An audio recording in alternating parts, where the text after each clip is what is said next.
ஆகவே ஆளுநர் என்பவர் மக்களால் தெரிவு செய்யப்படாது. அவர் ஒரு அரசியல் நியமனம் பெற்ற அதிகாரி, ஒரு பொலிட்டிக்கல் அப்பாயின்மெண்ட், ஒரு அமைச்சரவை அனுமதியோடு வருகின்ற ஒரு அதிகாரி.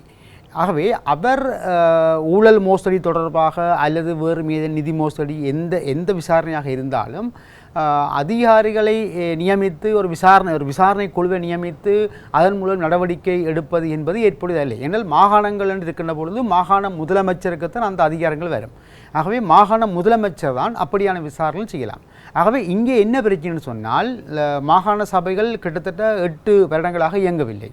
ஆக 8 வருடங்களாக இயங்காத ஒரு நிலையில் ஆளுநருக்குள் அந்த மாகாண சபையினுடைய அந்த அதிகாரங்கள் செயற்படுத்தப்படுகின்றன, நிர்வாகம் செயற்படுத்தப்படுகின்றது.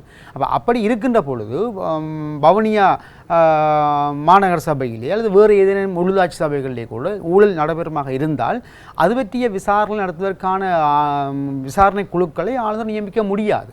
அப்படி நியமித்து விசாரணை நடத்தினாலும் அவர்களை வெளியேற்ற முடியாது. ஏனென்றால் அவர்கள் மக்கள் பிரதிநிதிகள். உங்களுக்கு தெரியும், பொதுவாக உலகில் எந்த ஒரு நாட்டிலுமே மக்கள் பிரதிநிதிகளை ஒரு அரசியல் நியமனம் பெற்ற அதிகாரி வெளியேற்ற முடியாது. இது பொதுவான ஒரு ஜனநாயகம்.